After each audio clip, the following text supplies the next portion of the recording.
प्यारे विद्यार्थियों, मैं Suresh Chandra Gupta, assistant professor, government college Karauli. इससे पूर्व के वीडियो में हमने भारतीय संविधान में निहित निदेशक तत्वों का अध्ययन किया था। आज के इस वीडियो में हम नीति निदेशक तत्वों की आलोचना के बारे में चर्चा करेंगे। जिस समय संविधान का निर्माण हो रहा था उस समय संविधान सभा में और बाहर भी राज्य की नीति के निदेशक तत्वों संबंधी उपबंधों की बहुत आलोचना हुई थी। संविधान के स्वीकृत होने के पश्चात भी अनेक विद्वानों ने कई आधारों पर इन उपबंधों की आलोचना की है, जो निम्न प्रकार से हैं। नंबर 1, वैधानिक शक्ति का अभाव।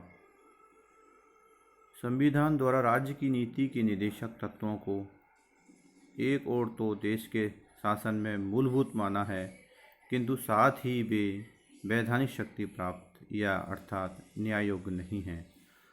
अर्थात कहने का तात्पर्य यह है कि न्यायालय द्वारा उपयुक्त सिद्धांतों की क्रियान्विति नहीं करा सकते हैं। अतः आलोचकों की राय में ये निदेशक तत्व शुभ इच्छाएं, नैतिक उपदेश या ऐसी राजनीतिक घोषणाओं के समान हैं जिनका कोई संवैधानिक महत्व नहीं है।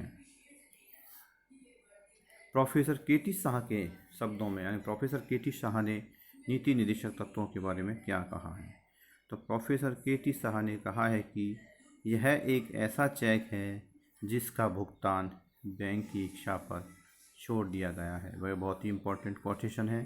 क्या कहा है कि यह एक ऐसा चेक है जिसका भुगतान बैंक की इच्छा पर छोड़ दिया गया है।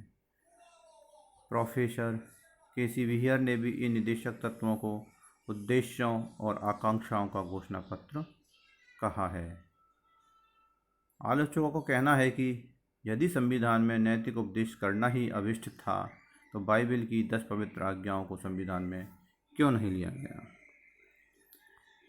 नीति निदेशक तत्वों की एक अन्य आलोचना भी आती है, वो है अस्पष्ट तथा अतार्किक रूप से संग्रहित।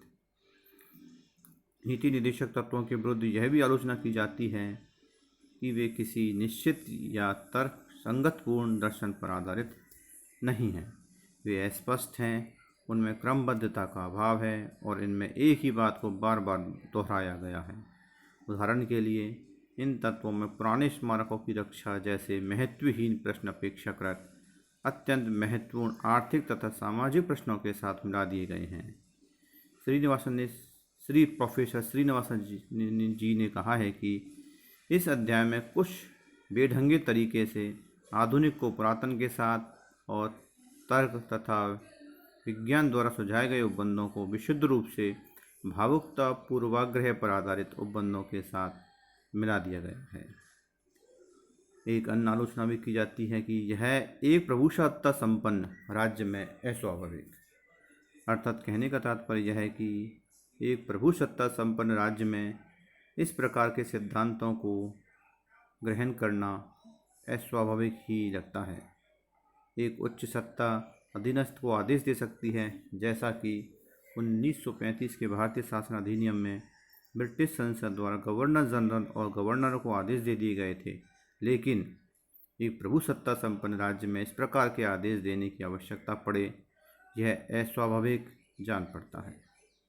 विधिवेत्ताओं की दृष्टि में एक प्रभुसत्ता संपन्न राज्य के लिए इस प्रकार के आदेशों का कोई औचित्य ही नहीं है।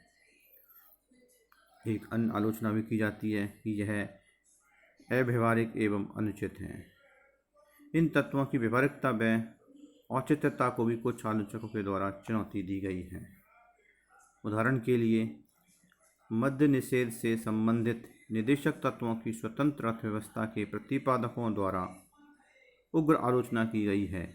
उनका कहना है कि ये तथाकथित सुधार राष्ट्रीय कोष पर भार स्वरूप होंगे। इनके अतिरिक्त यह भी कहा गया है कि नैतिकता थोपी नहीं जा सकती है। मद्य निषेध शराबियों को नैतिक प्राणी बनाने के बजाय शराब के अवैध व्यापार को जन्म देगा।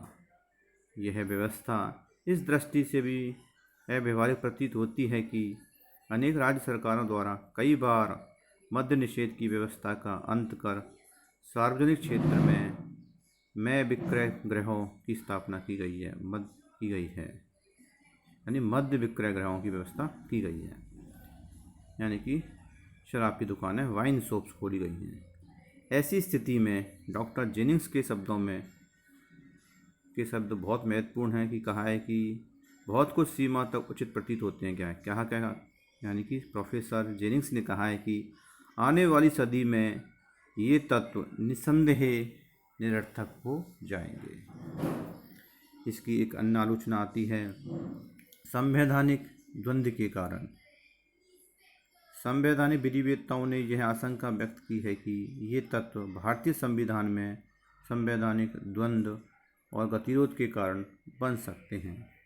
संविधान सभा में संथानम ने यह आशंका व्यक्त की थी कि इन निदेशक तत्वों के कारण राष्ट्रपति तथा प्रधानमंत्री अथवा राज्यपाल और मुख्यमंत्री के बीच मतभेद उत्पन्न हो सकते हैं।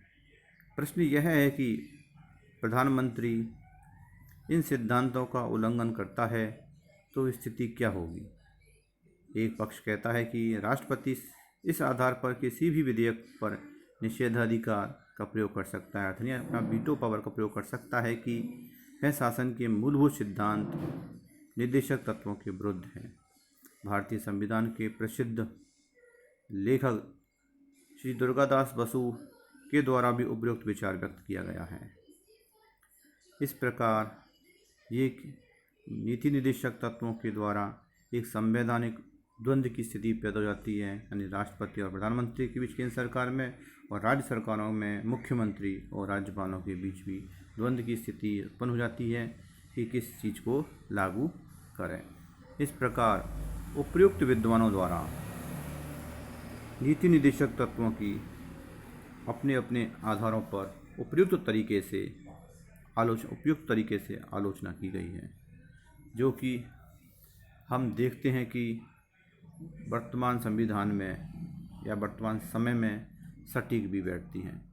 लेकिन इन आलोचनाओं के अतिरिक्त भी हम यह नहीं कह सकते कि इनका कोई महत्व नहीं है, यानी कि अर्थात कहने का तात्पर्य यह है कि मौलिक अधिकारों के साथ साथ नीति निर्देशक तत्वों का भी राज्य के लिए उतना ही अधिक महत्वपूर्ण है, क्योंकि ये राज्य के शासन में मूलभूत हैं।